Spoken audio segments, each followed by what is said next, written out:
Bienvenue, chers amis, sur notre plateforme Conversation with Fonyo Maïmouna Kone, édition spéciale BENA. Dans ce 4e épisode, nous allons découvrir un talent que j'ai également découvert lors du Hacker Lab, Lovia, qui va justement nous partager son parcours, ses challenges, comment elle voit les choses et surtout qui va nous apprendre des choses dans le domaine de la cybersécurité vu sous le prisme d'une femme. Je ne vous dis pas plus. Bonjour Lovia, comment ça va? Je vais bien, et vous? Merci, ça va. En tout cas, merci beaucoup de nous accorder ce temps d'échange après ces jours-ci qui ont été très difficiles avec les challenges qu'il a fallu relever, le travail en équipe, le manque de sommeil et tout. Merci beaucoup pour cet échange. Alors, avant qu'on parle de comment le hackathon s'est déroulé, de ce que vous faites comme projet, est-ce qu'on peut en savoir plus sur votre parcours? Quel est votre domaine d'expertise? Est-ce que c'est du début avec la cybersécurité ou est-ce que vous faites de l'informatique et aujourd'hui vous rajoutez un volet de cybersécurité? D'accord, merci beaucoup pour la question. Je suis Lovia Vlavonou. Actuellement, je suis étudiante finissante en fin de formation à l'Institut de formation et de recherche en informatique, IFRI. Et parallèlement à ça, je suis également étudiante au MCA Academy. Donc, le MCA Academy, c'est une académie de formation en cybersécurité qui promeut l'excellence numérique. Donc, elle vise à accompagner ces personnes passionnées, motivées, engagées dans la cybersécurité et qui voudraient passer des certifications. Donc, elle les accompagne grâce à ses partenariats avec des organismes nationaux, dans ce sens. Donc, déjà, moi, à la base, je ne pensais pas vraiment entrer dans la cybersécurité parce que je disais à mes parents que je voulais devenir ingénieur en mécatronique. Donc, la mécatronique, c'est cette branche de l'ingénierie qui allie la mécanique, l'automatique, l'informatique, l'électronique. C'est vraiment tout un concours, c'était assez complet. Donc, c'est ce qui me plaisait et je n'ai pas eu cette opportunité au Bénin. Il n'y a pas ça au Bénin. Et bon, les parents n'étaient pas trop d'accord. Pour Et aller après, dans d'autres pays le faire? ouais. Après, j'ai entendu parler de l'IFRI parce que je ne le connaissais pas dans le temps, de tout ce qu'il faisait et que c'était bien. Grâce à un ami. Et c'est même d'ailleurs lui qui m'a initié à l'algorithmique, la programmation. Donc, quand j'ai commencé l'IFRI, bon, on m'a dit, vas-y, ce serait bien. J'ai dit d'accord. Je voulais aussi rendre chez les parents. Voilà. Donc, je suis allée, j'ai commencé première, deuxième année. Nous voilà en troisième année. J'avoue qu'au début, première, deuxième année, je me suis assez éparpillée parce que j'avais pas quelqu'un qui allait m'orienter. Voilà les domaines qu'il y a, voilà ce qui pourrait t'aider, voilà, passionné et tout. Donc, j'ai foncé comme ça dans le tas, je fouillais dans tout, je faisais toutes les formations qui me passaient sous la main, juste pour trouver ce dans quoi je me sentirais assez à l'aise. Après, en deuxième année, j'ai eu cette opportunité d'être boursière pour le programme Talent for Startup d'Epitech Bénin. C'est là que j'ai fait la Coding Academy et j'ai fait une formation intensive de 6 mois en développement web full stack. Après cette formation, j'ai appris à coder, j'ai appris à développer des applications web et mobiles. Et c'est comme ça que je me suis dit, OK, si j'apprends à développer des solutions numériques, des applications, pourquoi ne pas allier ça avec cette formation en cybersécurité que je fais à IFRI? C'est ça. Donc, c'est comme ça que j'ai décidé de me lancer dans la sécurité des applications web. Et également, comme je cherchais vraiment un cadre qui me permettrait d'en apprendre davantage, j'ai eu à rencontrer le lead du MCA Academy, M. Adeshina Yessoufou.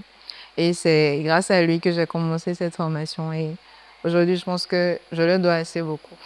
Je suis toujours en formation, mais Je pense qu'ils sont fiers aussi.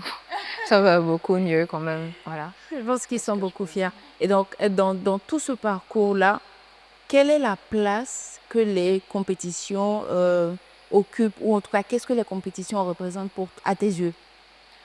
Je dirais la première grande compétition à laquelle j'ai participé, c'est le Hacker Lab. Et c'est ma toute première participation. Avant ça, je n'avais pas vraiment eu d'expérience aussi forte. C'est vrai que je participais à des petits trucs, mais je ne m'y mettais pas à fond. Parce que ben, je ne voyais pas forcément, je n'avais pas forcément l'engouement. C'est ça. Donc, je pense que c'est vraiment capital parce que ça te permet de te démarquer. J'aurais jamais imaginé qu'on dise que je fasse partie du top 5 des filles ayant eu le meilleur score à Club. Jusqu'à ce qu'on appelle mon nom. J'étais toujours étonnée, sous le choc et tout. Donc, je pense que les compétitions du genre te permettent de te démarquer, te permettent de montrer ce que tu vaux. Ouais. Et aussi, t'ouvre d'autres opportunités. Mais est-ce que à des moments, ça contribue à renforcer ta personnalité, à revoir tes compétences, à te Ouais. frotter à d'autres personnes, à travailler même justement l'esprit d'équipe aussi? Oui, je vais dire que avec le Hacker Lab, j'ai compris que ouais, j'ai du talent et il y a beaucoup de choses encore à faire. Il y a beaucoup de travail. Comme vous savez, dans ces genres de compétition, il y a plusieurs catégories de challenge. En effet. Et moi, je m'étais orientée dans les catégories du web et de la cryptographie. Et je suis allée là-bas pensant que bon, les catégories web, j'allais pouvoir gérer. Je me rends compte qu'il y avait tellement de challenges que je n'arrivais pas vraiment à toucher. Donc, sur ce point, j'ai senti que je devais vraiment beaucoup m'améliorer dans ces domaines-là. Et personnellement, quand on va à ce genre de compétition, il faut avoir une stratégie de base. Essaye. Il faut que l'équipe soit assez coordonnée. Il faut que chacun sache ce qu'il a à faire pour que l'harmonie y règne. Donc, quand vous allez dans une compétition pareille, que vous êtes bien préparé, normalement, ça va beaucoup mieux que quand vous n'avez aucune base de préparation. Est-ce qu'il y a déjà un projet que tu as déjà réalisé dans le cadre de la cryptographie? De la cryptographie, non, pas encore. Mais de manière générale, dans la cybersécurité, tout récemment, j'ai commencé à travailler sur un projet qui vise à limiter les attaques de phishing. Donc, le phishing, c'est quoi? Ce sont les attaques qu'on reçoit généralement par mail. On les appelle les attaques de social engineering. Ça, en fait, ça, je vais dire que c'est ça, on cherche à susciter chez l'utilisateur une certaine émotion pour l'amener à prendre des décisions à la hâte, je dis peut-être. Donc, quand vous recevez un mail comme ça, un mail général, disons des mails malveillants, on vous dit de cliquer sur quelque chose ou on vous invite à poser un acte qui généralement entre en faveur de la personne qui vous envoie ce mail, qui il veut que vous pour avoir peut-être vos identifiants C'est ça. et tout, voilà. Donc, en fait, le projet vise à limiter ces attaques en quoi faisant? Arriver à intercepter, grâce à une intelligence artificielle, arriver à intercepter ces mails de phishing avant même qu'elles n'arrivent dans les boîtes mail des utilisateurs finaux. Donc, c'est quelque chose que je suis en train de penser. Je travaille sur ça Il ça. avec monsieur et on espère que ça va C'est oui, moi je pense vraiment, que vraiment ça va être donner. porteur Et voilà. parce qu'on Donc, a beaucoup de situations avec le phishing. exactement, On est encore dans des écosystèmes, enfin dans un environnement où on n'a pas forcément exactement. et on n'est pas forcément sensibilisé Oui, à toutes les attaques possibles. exactement. Il y a certains qu'on On minimise. profite toujours de l'ignorance C'est des gens ça. Oui. pour mieux profiter, Et quoi, surtout, il y a mieux un les aspect que tu attaquer as et tout. touché, il y a la fibre émotionnelle. Donc, c'est Oui, clair que si on vous envoie un message en disant, il y a telle personne qui souffre de ça, cliquez sur exactement. le lien pour lui faire un don de 25. C'est clair que Exactement. vous allez le faire en vous disant que vous menez une bonne action, alors que Exactement. là, vous êtes en train d'être l'objet d'une attaque. Oui. Alors, moi, j'ai une question qui me taraude. Quelqu'un qui entre dans mon téléphone et qui a mes ID. OK. Qu'est-ce que cette personne, en tant que hacker, est capable de? Quelles sont les options infinies que la personne a pour faire des choses avec OK. mes éléments, justement? Parce qu'on parle beaucoup, il ne faut pas qu'on prenne vos données, on peut utiliser vos données. Mais je pense que souvent, on n'entre pas dans des Dans les détails détails. spécifiques pour dire aux gens ce qui peut être fait quand vous êtes l'objet d'une attaque. Déjà, quand quelqu'un vous identifiant, c'est un peu comme s'il devenait vous. C'est un peu comme s'il entrait dans votre groupe parce qu'il peut avoir accédé à toutes vos données en ligne. Donc, généralement, comme ça, on recommande déjà d'être très prudent. On ne clique pas sur tous les liens qui passent, Qui qui passe, viennent et ouais. tout. Et il faut avoir des mots de passe assez forts. Maintenant, actuellement, on ne dit plus même mots de passe, on parle des passphrases, des phrases secrètes. En fait, lorsque tu crées ton compte, tu crées une phrase qui te permettra en fait de vite te rappeler, mais il faut qu'elle soit le plus Robuste le possible. plus robuste possible. Donc, généralement, on dit il faut qu'il y ait des lettres majuscules, des lettres minuscules, des caractères spéciaux, hashtag, arrobase et tout, pour que ce soit plus difficile d'avoir accès à ces mots de passe-là. En plus de ça, il ne faut pas faire confiance à tout le monde. C'est un domaine assez complexe et on parle du zéro trust. On n'a pas confiance à quelqu'un. C'est vrai, il peut être ton ami, ton frère. Zéro trust. Zéro trust. Donc, il n'y a pas vraiment de confiance. Même ton mari, c'est pas lui qui va t'attaquer, mais on peut passer C'est par par lui lui pour justement. pour t'attaquer. Donc, il faut vraiment être vigilant dans tout ce qu'on fait, que ce soit dans la cybersécurité ou dans le numérique en général. Et même dans les autres domaines, il faut vraiment être vigilant dans ce qu'on fait. Parce que nos données, c'est notre identité, c'est ce qui nous appartient. Et quand quelqu'un d'autre a accès à ça, il peut faire vraiment gâter nos réputations, gâter notre concurrence. Aujourd'hui, dans nos écosystèmes, on a beaucoup de communication, justement, et on part vers une transformation digitale qu'on souhaite tous fortement.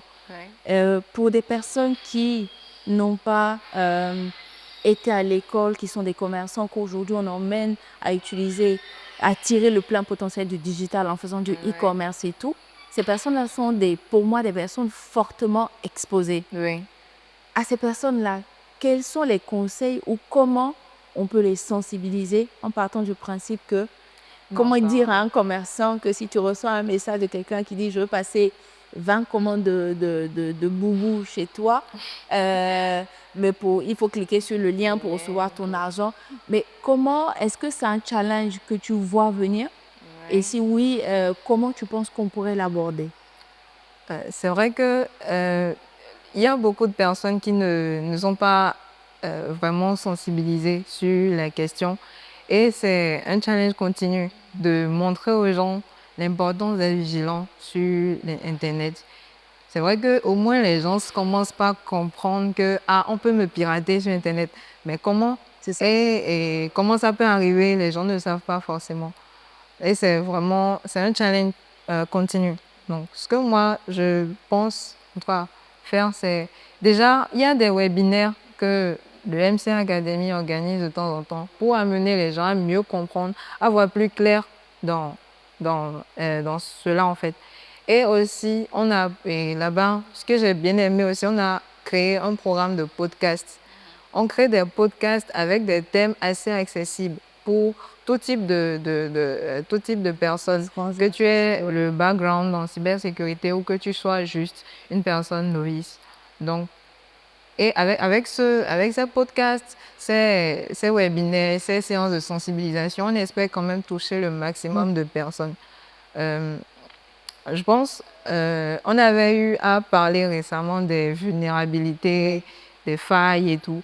Et on expliquait aux gens que quand tu quand tu ne fais pas bien ce que tu es censé faire, tu peux laisser des vulnérabilités là. Et que d'autres personnes peuvent tirer parti de ces vulnérabilités et les exploiter.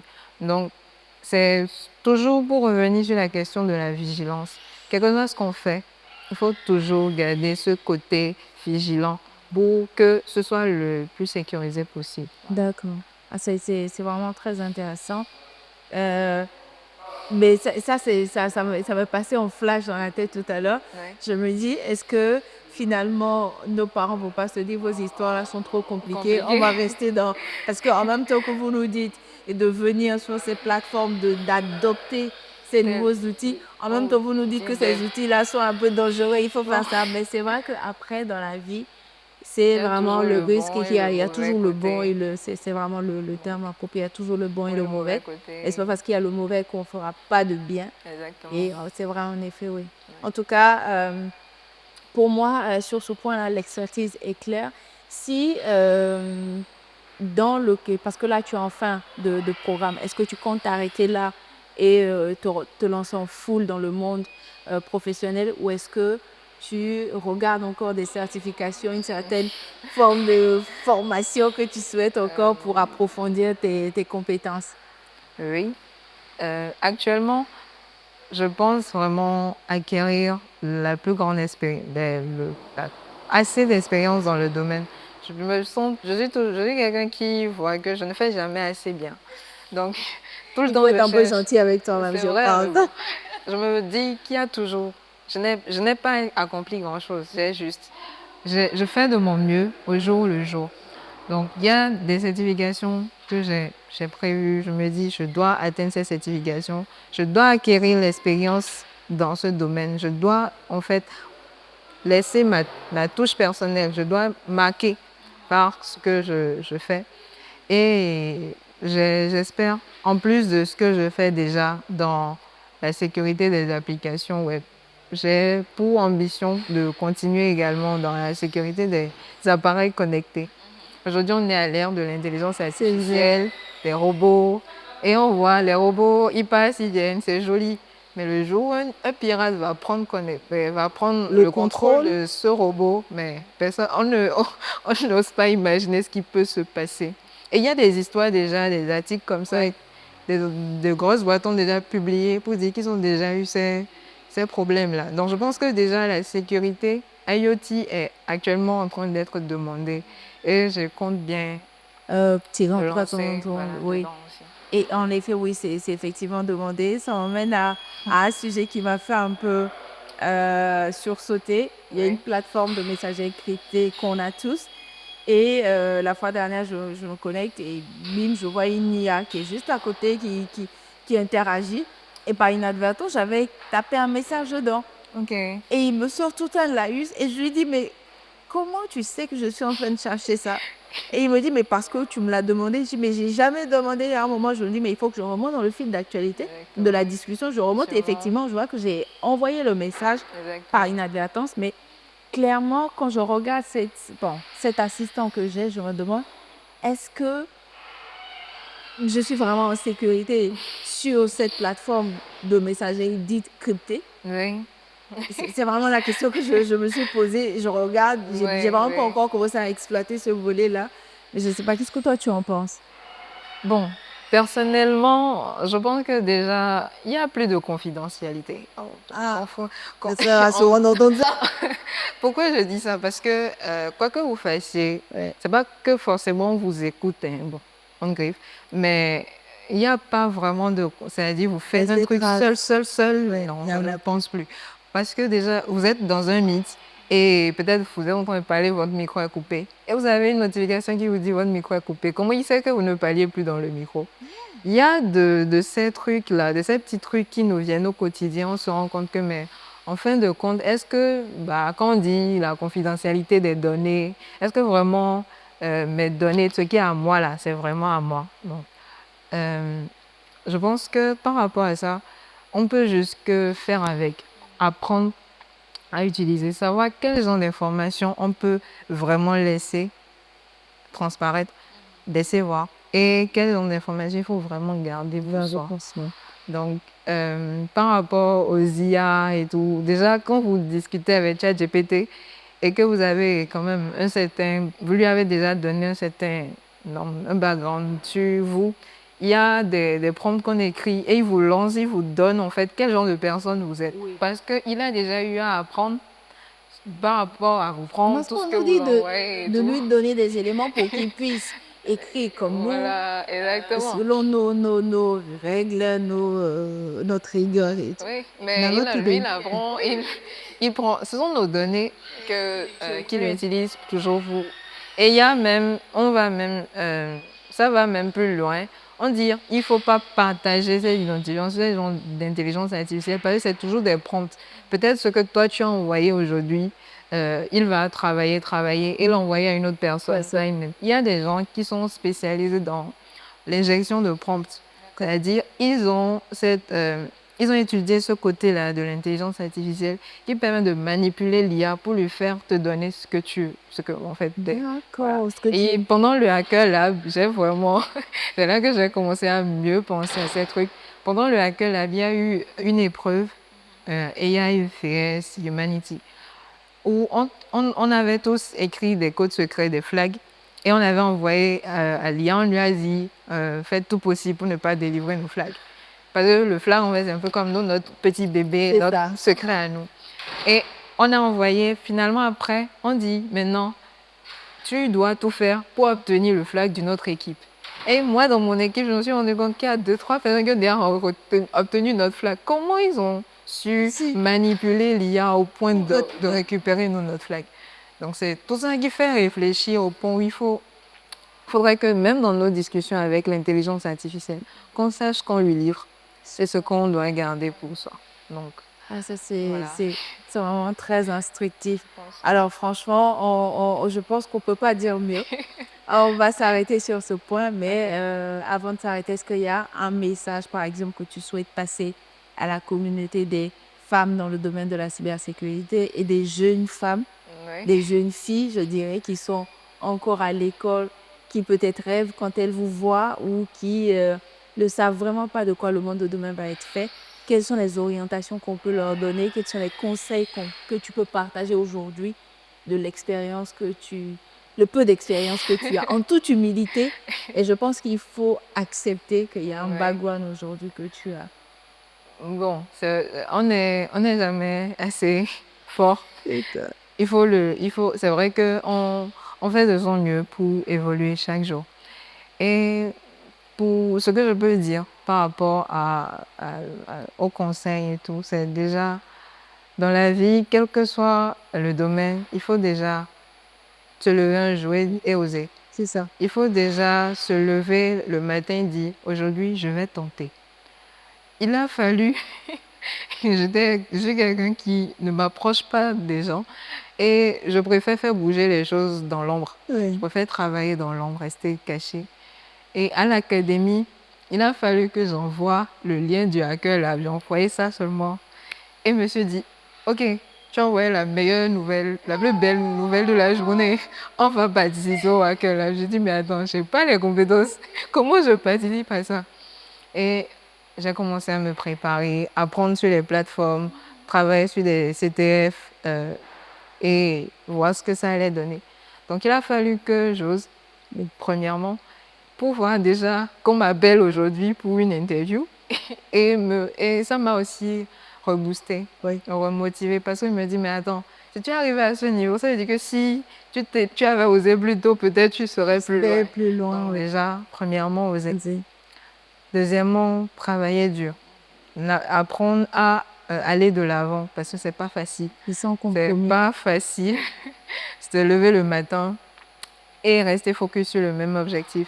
Dire que je vais toujours continuer à évoluer. Parce qu'il y aura toujours des gens à côté qui ne verront pas la valeur de ce que tu fais. Il y aura toujours des gens qui vont voir que, bon, elle est là, elle se prend. Ou voilà. Donc, oser, travailler dur. Et à chaque fois que tu as l'opportunité de parler de toi, à chaque fois que tu as l'opportunité de montrer ce que tu vaux, saisis cette opportunité et fais-le. Parce que c'est ces opportunités-là qui te permettront de te démarquer, de montrer ce que tu vaux et d'accéder à d'autres opportunités et tout. Donc, sans entrer dans le côté technique où on nous dit aller sur cette plateforme et tout, mais je pense que bon, cybersécurité, on dira Track Me. C'est Hack the Box. Il y a d'autres plateformes aussi comme Pico CTF, Meta CTF. Il y en a une panoplie, RootMe, voilà.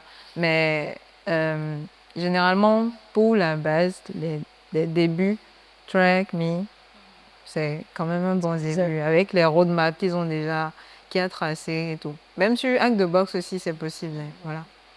En tout cas, merci beaucoup, Lovia, pour cette générosité, ce partage qualitatif. On a appris beaucoup. Tu es beaucoup méthodologique, pédagogue, step by step. Tu fais les choses par compartiment. Comme ça. Et ça, c'est vraiment très bien. On croit en vous. On a hâte en tout cas de voir tout ce que vous allez accomplir en tant que femme dans le domaine de la cybersécurité. Déjà, vous pouvez être fière de vous d'avoir ouvert la voie pour les jeunes filles qui vont venir après vous. Et cet élément-là, tu n'as aucune idée du nombre de personnes que ça va toucher, les orientations que les gens pourront avoir. Donc, vraiment, merci beaucoup pour le temps. Ouais. Et chers amis, sur ce, nous terminons ce 4e épisode de Conversation with Fonyo Maimouna spécial Bénin avec Louvia. Je vous dis à très bientôt. J'espère que vous avez appris des choses. Prenez soin de vous et à très bientôt, comme je viens de le dire.